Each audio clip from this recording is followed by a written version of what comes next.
Speed is of vital importance, and when one is in a hurry, it is sometimes necessary to take a shortcut, which was the case this particular evening. There are men in London who, out of shyness or sourness, have no wish for the company of others. Yet they are not averse to comfortable chairs and the latest reading material. For their convenience, a club was started which forbade its members from taking any notice of each other. If a member talked, it was a black mark against him, and 3 such marks rendered him liable to expulsion. Sherlock Holmes was neither shy nor sour, but he joined the St. Denis Club because he found the atmosphere soothing. True, I'd always been diligent about not disturbing him here, but tonight I had come on a matter of the greatest urgency.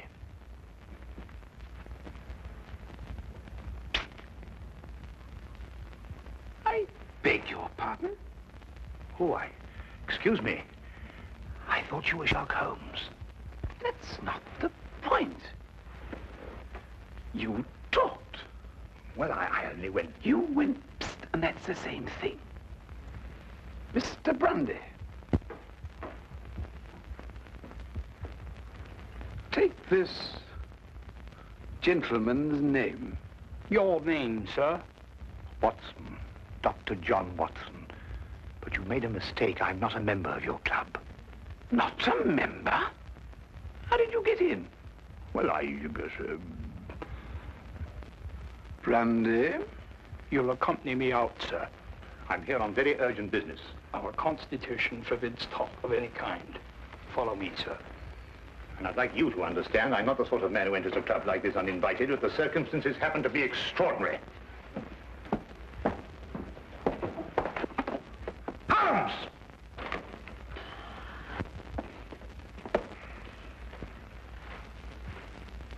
I must ask you, sir, not to attempt to...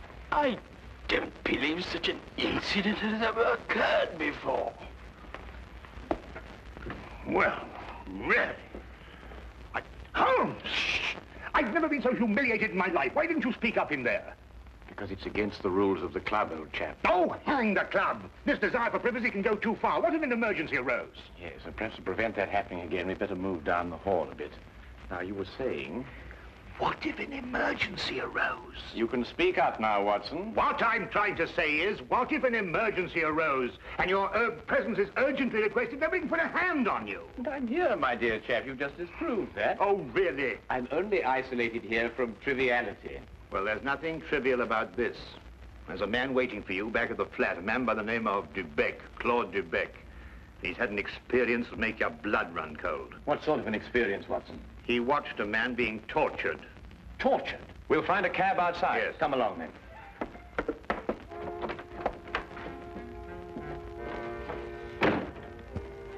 Once outside, we immediately hailed a cab, and I began to tell Holmes what I knew of the case.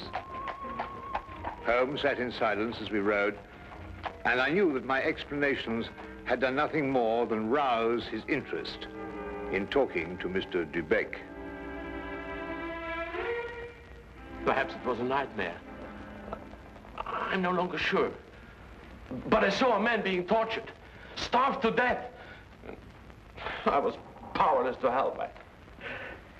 Here, drink this. It'll do you good. Thank you. Any true Frenchman will tell you that this brandy has to be sipped and savored, but if you'll excuse me once. Poor devil. Maybe he's still alive. Mr. Holmes, you must find him before it's too late. Monsieur Dubec, we'll do our best to help you, but first of all, you must tell us who this man was and how you came to meet him. His name was Charon. Paul Charon. And how we came to meet him. What day is it today? Wednesday. Wednesday.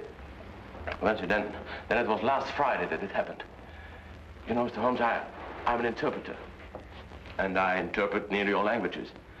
Now, since I'm French by birth, it is with this tongue that I'm principally associated. Now, I'm very well known in hotels, and it occurs frequently that I'm called for at the strangest hours by travelers who get into difficulties. I was not surprised, therefore, when I heard shortly before 11 o'clock at night someone knock at my door.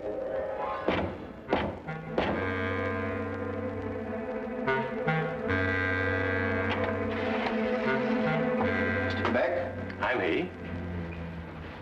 My name is Latimer, Harold Latimer. Forgive me for calling at such a late hour, but the man at the hotel said it would be all right. Oh, you need an interpreter? Yes. You do speak French, don't you? No, with the greatest of pleasure. What's your problem? Well, you see, someone from France came to see me on business. As it turned out, he speaks only French. And I, of course, can't even read the label on a bottle of wine. Oh, that's a pity. He's leaving tomorrow, and it's imperative that we settle our business tonight. I realize this is an imposition at this late hour. An interpreter and a doctor are the same in this respect. His hours are whenever he is required. Now, just a moment, I'll get my hat going.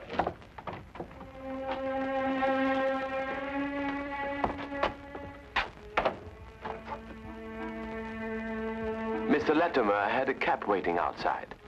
I didn't think to give it more than a passing glance. However, there was a strange atmosphere as I entered. One can sense such things.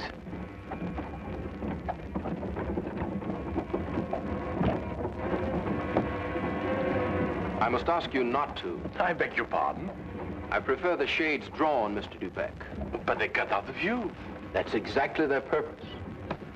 You'll forgive me, but I have no intention of permitting you to see the place to which we are being driven.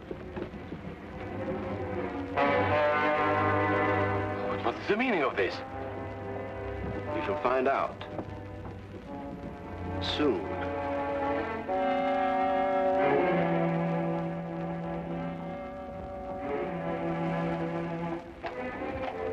For nearly 2 hours we drove without my having the least idea where we were going. All the time I sat in silence, wondering what on earth could be this man's reason for kidnapping me. Whatever it might be, there was no possible use in my resisting.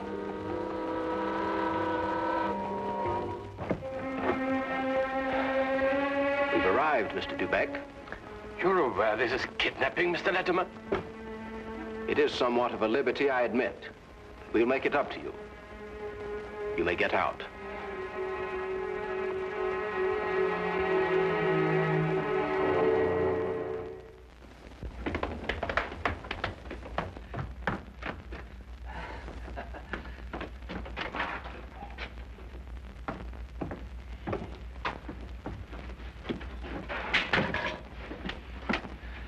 Is this, Mr. Dubeck, Harold?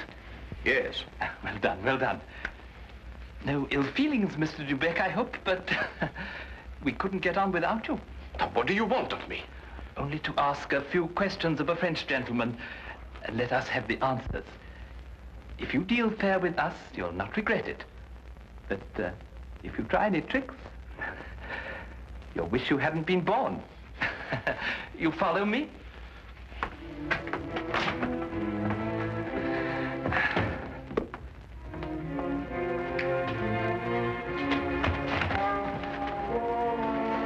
We put him in one of these so as to move him more easily. What have you been doing to this poor man? That is no concern of yours.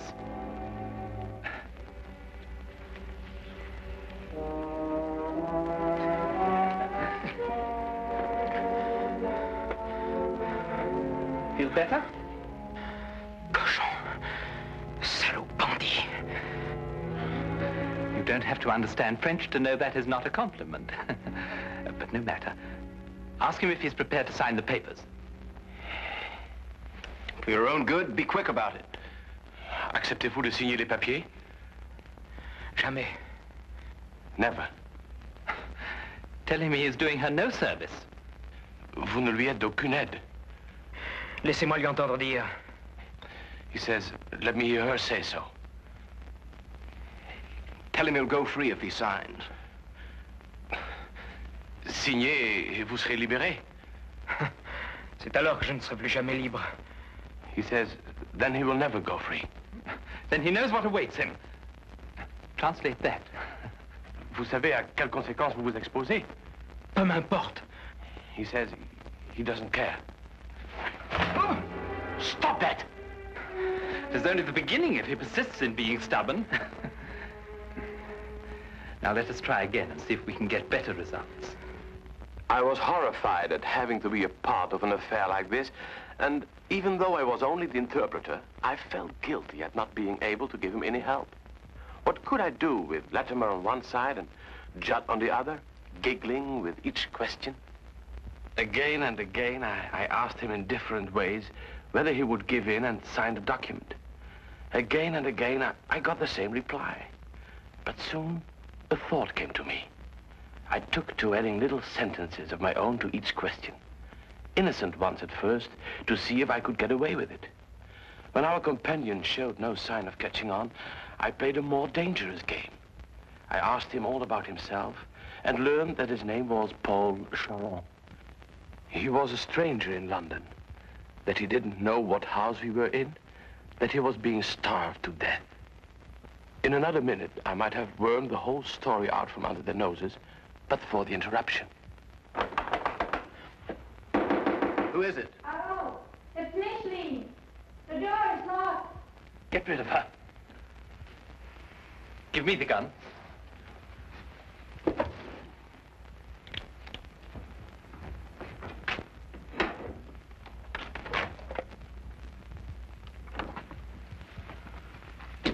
Micheline, dear. I thought you went to bed hours ago. I couldn't sleep at all. I can't think of nothing but Paul. Now, Micheline, there's nothing to worry about. But he should have been here 2 days ago. It isn't like Paul to do something like that. Something must have happened to him. Nonsense. I'll wager anything that he was delayed somewhere on business. Then he would have written to me. If I don't hear from him by tomorrow, I will go to the police. Micheline! Paul! He's in there! Micheline, what's the matter with you? Have you taken leave of your senses? But it was Paul's fault. It was nothing of the kind. But I did, I heard. Would I lie to you? If Paul were in there, wouldn't I tell you? Judd is in there. Judd. That's all. Oh, well, I don't know what's happening to me. Now, darling, it's only a case of nerves. You'll be all right after a good night's rest. But it never happened like that before. You've probably never been under such a stress. But it's foolish. If something happened to Paul, you would have heard about it by now. The fact that you haven't is proof enough that all is well. You're probably right. Of course I am. I'll take you back upstairs.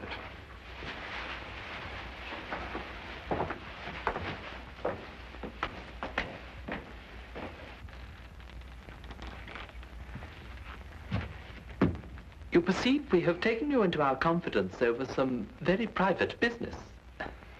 Shameful business.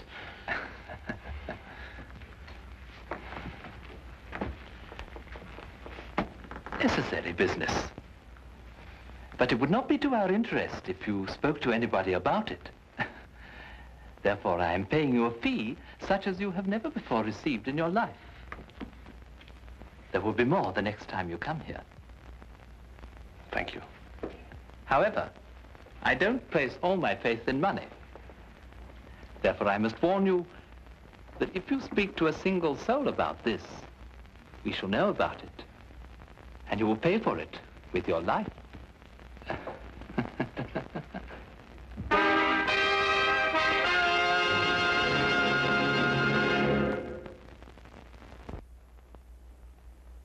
And now we return to the case of the French interpreter.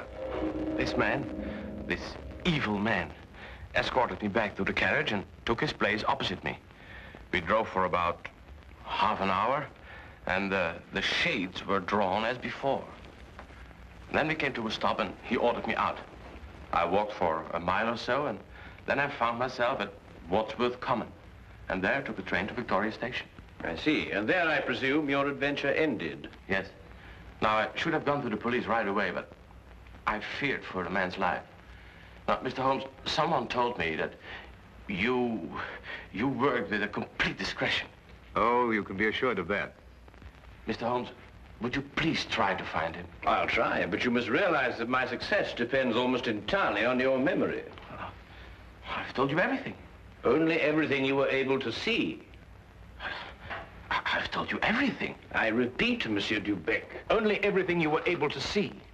I don't understand. Well, on the way to the house, you saw nothing because the blinds were drawn in the carriage. Uh-huh.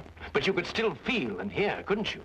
Now, as you were going along, could you tell whether it was a rough or smooth road? Oh, yes, now I know where you're getting at. Well, during the first part of the trip, the road was smooth. Mm-hmm. And then we seemed to turn off on a country road. A country road? Yes. Now, when you were going along that part of the road, did you hear anything like cattle or poultry or sheep? Sheep? Yes, that's what I heard. Now, think hard. Was there anything else? Oh, well, now I remember. I remember a horn, a foghorn, something like a coal barge passing by. I see. Now, what part of the journey would that be exactly? Toward the end, I'm certain. Was there anything else that you can remember? No. No. Oh, yes, something about the house. Yes, we left the house, and then we seemed to pass through a huge storage room. Yes. And under the floor, I heard something like rushing water. Water? Yes, a stream. But it couldn't be, but that's what it seemed like. Thank you, Monsieur Dubec. I think I have all the information I require for the present. Have you already found out where he is? No, but I have all the facts at my disposal, and it's now only a question of time. Please, Mr. Holmes, you don't give my name, because if they ever found out that I've been here... You can depend upon my keeping your confidence, Monsieur Dubec. However, I would urge you still to be on guard. I'll be careful, Mr. Holmes. Good. Thank you. Good night, Mr. Watson. Good night.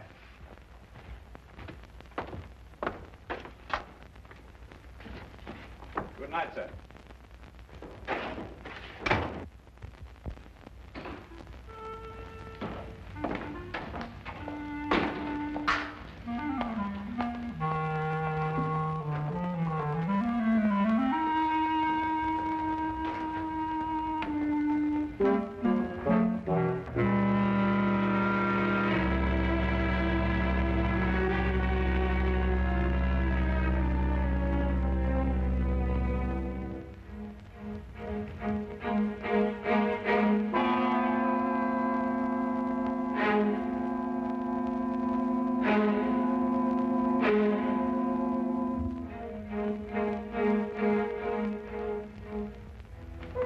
Well, now, Watson, you were listening to what Dubec had to say. Have you any theories?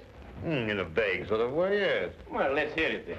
Well, now, it seemed to me that this young French girl had been carried off by this English chap, Latimer. Oh, but carried off from where? Well, from Paris, I suppose. Well, the young girl could speak English fairly well, but the young man couldn't speak a word of French. Inference, the young girl had been in England some time, but the young man hadn't been in France.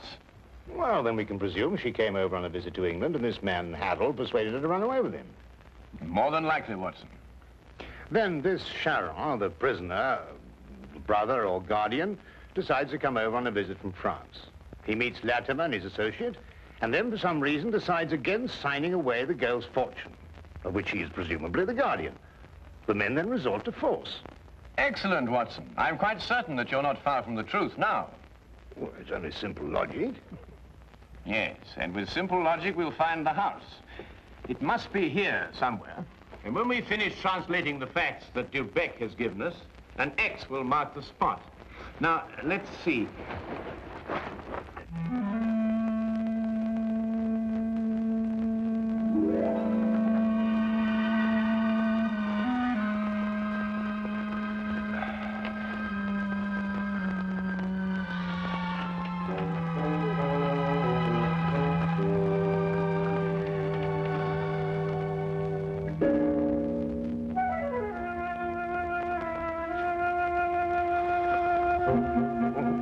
Doctor, I'm sorry to disturb you, Doctor. Would you mind getting your coat? We'll pick up Lestrade on the way. You found it? I believe so. Holmes, do you think we should find Dubec in case we need an interpreter? Now, that's an excellent idea.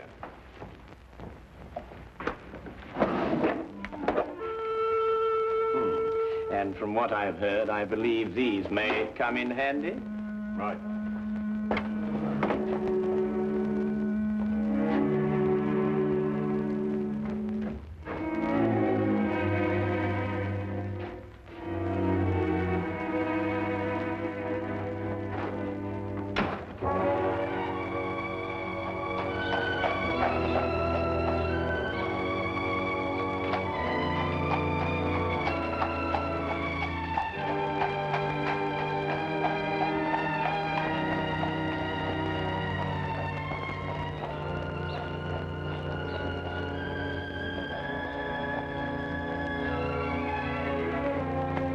De Beck had his lodgings just across the river, and we decided to walk there.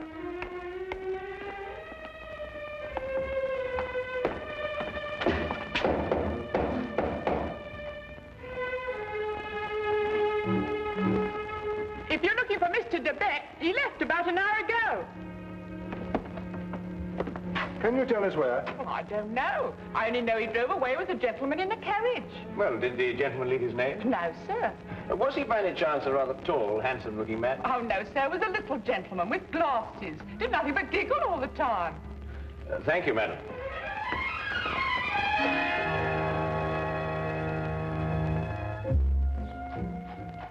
Even the weather seemed to be against us, and as we found our cab and started on our way, it began to rain. According to Holmes's calculations, we had a considerable way to go, and we had to go fast if we were to be in time. London streets in the rain are a handicap to any carriage, so there's nothing for us to do but hope and wait. À manger. Comme de la manger. Does he still say no? He asked for food. Have mercy on that poor man. He will be fed the moment he signed the papers. Tell him that. Signez, mon vieux, et un repas vous sera servi. Je n'en peux plus. Je signerai tout ce qu'on voudra. Qu'on me donne à manger. He'll sign. At last.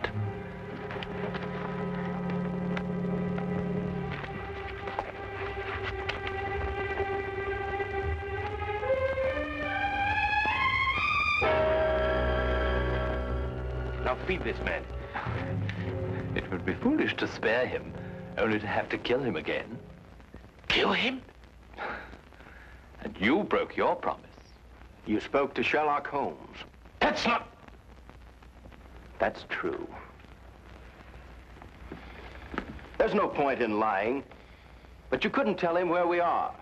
And even the famous Mr. Holmes could never deduce that.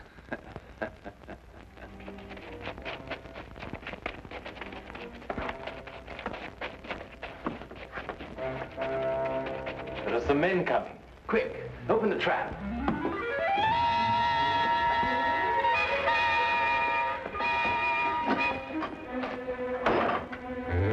All right, you two, down there.